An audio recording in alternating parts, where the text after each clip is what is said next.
हिंदू धर्म शास्त्रों में कई खूबसूरत प्रसंगों का उल्लेख किया गया है। आज हम आपको उन्हीं प्रसंगों में से एक के बारे में बताने जा रहे हैं। जब महर्षि भृगु ने तीनों देवों की परीक्षा ली थी। महर्षि भृगु ब्रह्मा जी के मानस पुत्र और सप्तर्षि मंडल के एक ऋषि हैं। नमस्कार साथियों, आपका हमारे चैनल में स्वागत है। आज हम आपके लिए लाए हैं एक ऐसी कहानी जिसमें हम देखेंगे कि त्रिदेव में सर्वश्रेष्ठ कौन, महर्षि भृगु ने कैसे ली त्रिदेवों की परीक्षा।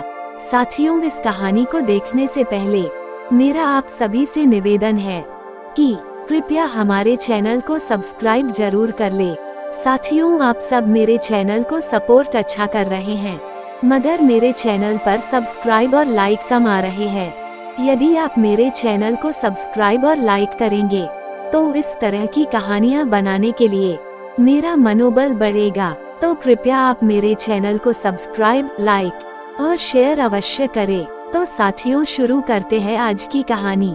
एक बार महर्षि भृगु और अन्य मुनियों ने सरस्वती नदी के तट पर मिलकर यज्ञ का आयोजन किया। इस यज्ञ में नारद जी भी आए हुए थे। नारद जी ने सभी ऋषियों से पूछा कि आप लोग इस यज्ञ का फल किस देव को देना चाहते हैं। तब इस पर ऋषियों का जवाब था कि वह इस यज्ञ का फल तीनों देवों में सबसे श्रेष्ठ देव को ही देंगे। लेकिन एक बहुत बड़ी समस्या ये थी कि ब्रह्मा, विष्णु और महेश में सबसे श्रेष्ठ कौन है, इसका निर्धारण कैसे किया जाए। इसका कोई निष्कर्ष न निकलता देख ऋषि मुनियों ने त्रिदेवों की परीक्षा लेने का निश्चय किया और ब्रह्मा जी के मानस पुत्र महर्षि भृगु को इस कार्य के लिए नियुक्त किया। सबसे श्रेष्ठ देव की पहचान करने के लिए महर्षि भृगु सर्वप्रथम ब्रह्मा जी के पास गए। उन्होंने ब्रह्मा जी को न तो प्रणाम किया और न ही उनकी स्तुति की। ये देख ब्रह्मा जी क्रोधित हो गए। क्रोध की अधिकता से उनका मुख लाल हो गया, आंखों में अंगारे दहकने लगे। लेकिन फिर यह सोचकर कि ये उनके पुत्र हैं, उन्होंने हृदय में उठे क्रोध के आवेग को विवेक बुद्धि से शांत कर लिया। फिर वहां से महर्षि भृगु कैलाश पर्वत गए।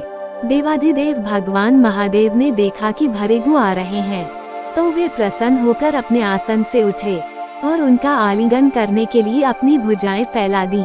किंतु उनकी परीक्षा लेने के लिए भृगु मुनि ने उनका आलिंगन अस्वीकार करते हुए बोले, महादेव, आप सदा वेदों और धर्म की मर्यादा का उल्लंघन करते हैं। दुष्टों और पापियों को आप जो वरदान देते हैं उनसे सृष्टि पर भयंकर संकट आ जाता है। इसलिए मैं आपका आलिंगन कदापि स्वीकार नहीं करूंगा। उनकी बात सुनकर भगवान शिव क्रोध से तिलमिला उठे। उन्होंने जैसे ही त्रिशूल उठाकर उन्हें मारना चाहा, वैसे ही भगवती माँ ने बहुत अनुनय विनय कर किसी प्रकार से उनका क्रोध शांत किया। फिर इसके बाद भृगु मुनि विष्णु के लोक वैकुंठ लोक गए। उस समय भगवान श्रीहरि देवी लक्ष्मी के साथ क्षीर सागर में विश्राम कर रहे थे। भृगु ने जाते ही भगवान विष्णु के छाती पर लात मारी। भक्त वत्सल भगवान विष्णु शीघ्र ही अपने आसन से उठ खड़े हुए और उन्हें प्रणाम करके उनके चरण सहलाते हुए बोले, भगवान, आपके पाँव में कहीं चोट तो नहीं लगी? कृपया इस आसन पर विश्राम कीजिए। भगवान, मुझे आपके शुभ आगमन का ज्ञान न था, इसलिए मैं आपका स्वागत नहीं कर सका।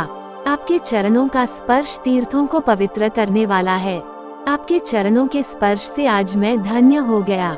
भगवान विष्णु का ये प्रेम व्यवहार देखकर महर्षि भृगु की आंखों से अश्रु बहने लगे। उसके बाद वे ऋषि मुनियों के पास लौट आए और ब्रह्मा जी, शिव जी और श्रीहरि के यहाँ के सभी अनुभव विस्तार से कह बताए। उनके अनुभव सुनकर सभी ऋषि मुनि बड़े हैरान हुए और उनके सभी संदेह दूर हो गए। तभी से वे भगवान विष्णु को सर्वश्रेष्ठ मानकर उनकी पूजा अर्चना करने लगे। तो साथियों, ये कहानी आपको कैसी लगी हमें अवश्य राय दे। अगर कहानी अच्छी लगी हो तो कृपया हमारे चैनल को लाइक, सब्सक्राइब और शेयर जरूर करें। धन्यवाद।